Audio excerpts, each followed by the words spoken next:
আমি বসে গেছি তোমাদের সাথে। এর আগে আমরা যে চ্যাপ্টারটা আলোচনা করেছি, দেখো যে কোনটা কাদের পক্ষে খাবারটা স্বাস্থ্যকর, কোনটা ক্ষতিকর। তো আজকে আমরা জানবো গর্ভ অবস্থায় সুষম আহার পরিকল্পনায় বিভিন্ন খাদ্যের বিভাগ থেকে খাদ্য গ্রহণের পরিমাণ, মানে কেমন কী খাদ্য গ্রহণ করতে হবে। তো আমরা এখানে দুটো ভাগে ভাগ করে নিয়েছি। একটা হচ্ছে স্বল্প পরিযায়ী ব্যক্তিদের জন্য, স্বল্প পরিশ্রমী, আর একটা হার্ড ওয়ার্কারদের জন্য। তো দেখো, খাদ্য বিভাগ এবং খাদ্য সামগ্রী। দানাশস্য বা মিলেট খেতে হবে 240 গ্রাম পার ডে। ডাল ও বিনস অথবা মাছ মাংস খেতে হবে 80 গ্রাম। সবুজ শাক পাতা খেতে হবে 150 গ্রাম। অন্যান্য সবজি খেতে হবে 200 গ্রাম। মূল কন্দ আলু বাদে খেতে হবে 100 গ্রাম। এছাড়াও ফল খেতে হবে 150 গ্রাম। দুধ 400 ml। তেল ও স্নেহ পদার্থ 20 ml। তৈলবীজ 40 এবং মশলা খেতে হবে খুবই কম পরিমাণে, অর্থাৎ 10 গ্রাম। এরপর আসি যে গোটা দানাশস্য 30% মিলেট থেকে প্রাপ্ত হবে, অর্থাৎ দানাশস্য 50% হবে গোটা দানাশস্য। ডাল শুটি জাতীয় খাদ্যর এক অংশ পানিজ দ্বারা প্রতিস্থাপিত হবে, যেমন হচ্ছে ডিম, মাছ, মাংস। এরপর স্তনদায়ী মায়েদের পুষ্টিগত চাহিদা এবং সুষম আহার। স্তনদানকালে শারীরবৃত্তীয়ভাবে একটি চাহিদা সম্পন্ন কাল হিসাবে ধার্য করা হয়। মানে প্রসবের পর মায়ের স্তনগ্রন্থি থেকে দুধ নিঃসরণ প্রক্রিয়া হলো ল্যাকটেশন প্রক্রিয়া।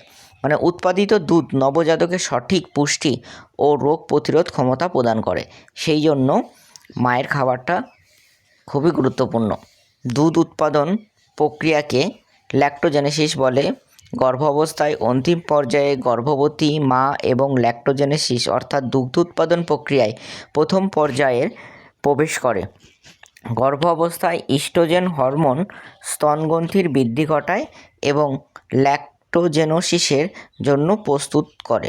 এরপর প্লাসেন্টাল ল্যাক্টোজেনেটিক হরমোন নিপিল অর্থাৎ স্তনের অগ্রবৃন্তের অংশ এবং অ্যারিয়ল স্তনের গাঢ় বর্ণের অংশ নামক অংশের বৃদ্ধি ঘটায়। তাহলে প্লাসেন্টাল ল্যাক্টোজেনিক হরমোন অর্থাৎ নিপিলের বৃদ্ধি ঘটায় এবং অ্যারিয়ল অর্থাৎ স্তনের গাঢ় বর্ণের যে অংশটা থাকে সেটারও বৃদ্ধি ঘটিয়ে থাকে। প্রসবের পর প্রোজেস্টেরন হরমোনের মাত্রার হ্রাস ঘটে, যা পরোক্ষভাবে দুগ্ধ উৎপাদনের উদ্দীপনায় যোগান দেয়। দুগ্ধ উৎপাদনে দায়ী স্তনগুলি অ্যালভিলীয় কোষগুলি দুগ্ধ উৎপাদনে সক্রিয় করে তোলে এবং এই প্রোল্যাক্টিন হরমোন। তাহলে দুগ্ধ উৎপাদনের জন্য স্তনগ্রন্থির অ্যালভিলীয় কোষগুলি দুগ্ধ উৎপাদনে সক্রিয় করে তোলে এই প্রোল্যাক্টিন হরমোন। মাতৃ থেকে দুগ্ধকরণ সাইকোনিউরো প্রক্রিয়ায় বা স্নায়ুতন্ত্রকে উদ্দীপিত হলেই ঘটে। শিশু মাতৃস্তন্য পান করার সময় স্তনের অগ্রপ্রান্তে অবস্থিত নার্ভ উত্তেজিত হয় এবং সেই বার্তা মস্তিষ্কের হাইপোথ্যালামাসে প্রেরিত হয়। এর ফলে অক্সিটোসিন হরমোন ক্ষরিত হয়। এই হরমোন মাতৃস্তনের অ্যালভিলাইগুলি সংকোচন দ্বারা দুগ্ধকরণ ঘটায়।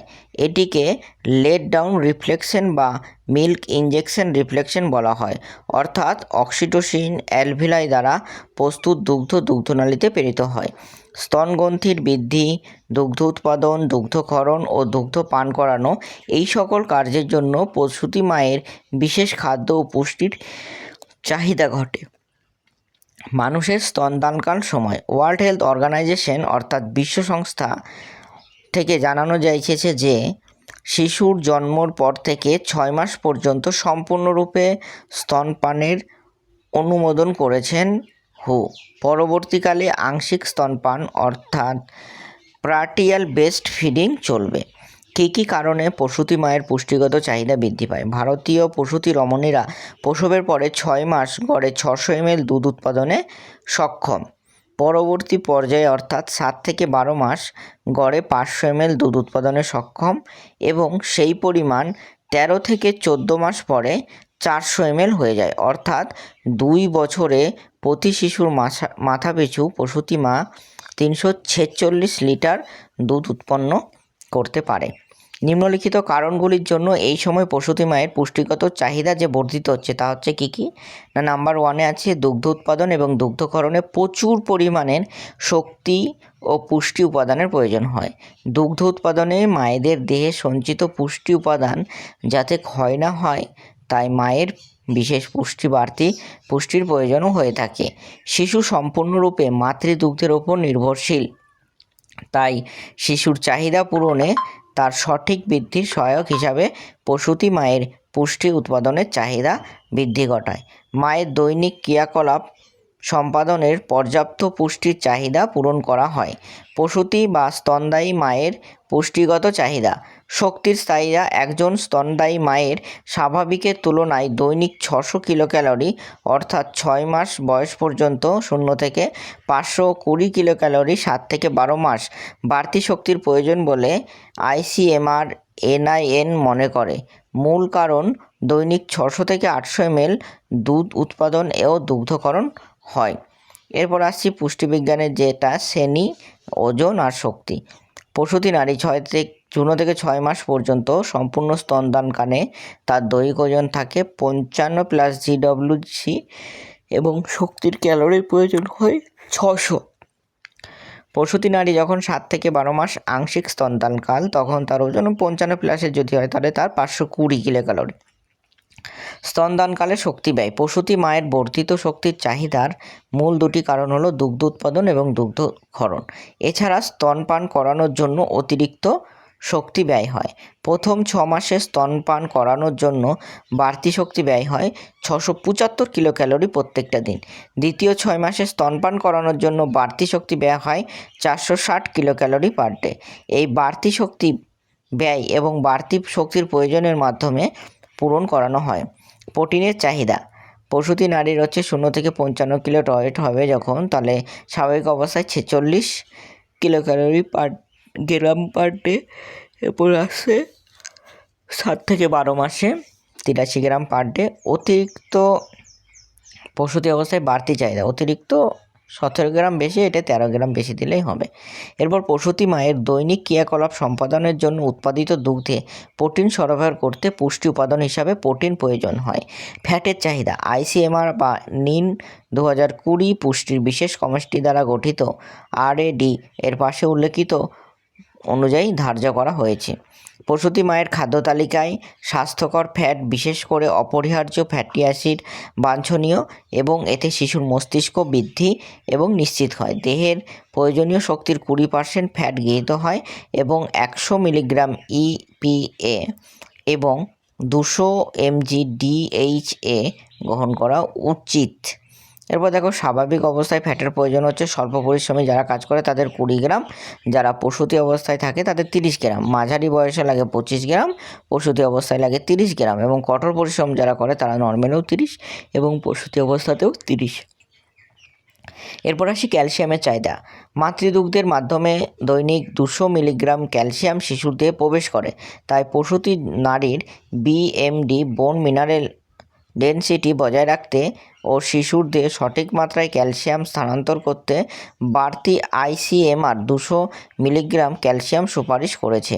ICMR NIN RAD অনুযায়ী, এর মত অনুযায়ী অতিরিক্ত 200 মিলিগ্রাম ক্যালসিয়াম সুপারিশ করা হয়েছে। দৈনিক পুষ্টি উপাদানের চাহিদায় অধিক পরিমাণ পরিবর্তন না হলে মূল কারণ হলো প্রসূতি অবস্থায় ক্যালসিয়ামের শোষণ দ্বিগুণ বৃদ্ধি পায় এবং ফলস্বরূপ দৈনিক ধার্য সঠিক মাত্রায় গ্রহণ করলেই মাতৃদুগ্ধের পুষ্টিগুণ বজায় থাকবে এবং মাতৃদেহে অস্থিক্ষয় রোধ হবে।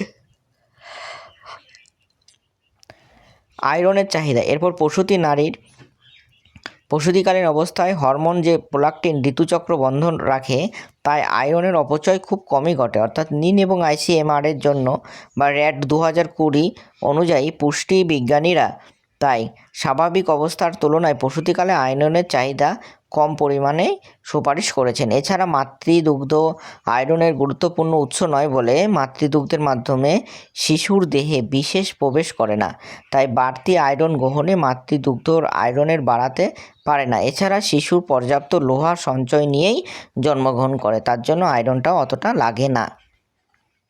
এরপর আসি অন্যান্য পুষ্টি, যেমন হচ্ছে ফসফরাস আছে, ম্যাগনেসিয়াম আছে, দস্তা আছে, আয়োডিন আছে, থায়ামিন আছে, রাইবোফ্লেভিন আছে, নিয়াসিন আছে এবং প্যান্টাথেনিক অ্যাসিড আছে, ভিটামিন B6 আছে, ভিটামিন B7 আছে, biotin, folate, vitamin B9, cobalamin, vitamin B12, ascorbic acid, vitamin C, retinol, vitamin A এবং ক্যালসিফেরল, এইগুলি আমাদের একটু দেখে নিতে হবে।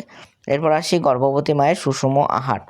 সুষম আহার যেটা দেখালাম এর আগেও, দানা শস্য বা মিলেট 190 গ্রাম, ডালশুঁটি ও কড়াইশুঁটি 60 গ্রাম, সবুজ শাক 100 গ্রাম, সবজি 200 গ্রাম, মূলকন্দ 100 গ্রাম, ফল 100 গ্রাম, বাদাম 30 গ্রাম, দুধ 300 ml, তেল বা স্নেহ জাতীয় 25 ml। এটা স্বাভাবিক একজন মহিলার খাবার। এরপর প্রাপ্তবয়স্কদের থেকে ওর থেকে সবসময় জানবে 30 গ্রাম, কোনো খাবার 15 গ্রাম কি 20 গ্রাম এরকম বেশি থাকবে, কারণ এটা একটু দেখে নিও। এরপর আসছি দানা শস্যের 30% মিলেট দিয়ে প্রতিস্থাপিত হয় বলে দানা শস্যর গোটা 50% দানা শস্যই হওয়া প্রয়োজন। এর জন্য আমিষাশীদের ক্ষেত্রে 30 গ্রাম ডাল, মাছ, মাংস, ডিম দিয়ে প্রতিস্থাপিত হতে পারে। এরপর মাতৃদুগ্ধের গাঢ়ত্ব এবং উপাদানের প্রভাবক। মায়ের দেহে সঞ্চিত ফ্যাট শিশু স্তনপানের প্রকৃতি মাতৃদুগ্ধের পরিমাণ বৃদ্ধি করে।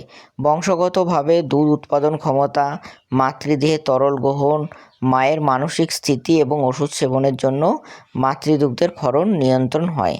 এরপর আসি জেন্টেশন কিনা জরায়ুতে ভ্রূণ রোপিত হওয়ার পর বৃদ্ধি ও বিকাশের মাধ্যমে পূর্ণাঙ্গ শিশু ভূমিষ্ঠ হওয়ার মাঝের সময়কালকে বলা হয় জেন্টেশন বা গর্ভাবস্থা। জেন্টেশনের সময়কাল হলো কি না, জেন্টেশন পিরিয়ড হলো মোট 40 সপ্তাহের সময়কাল, 280 দিন।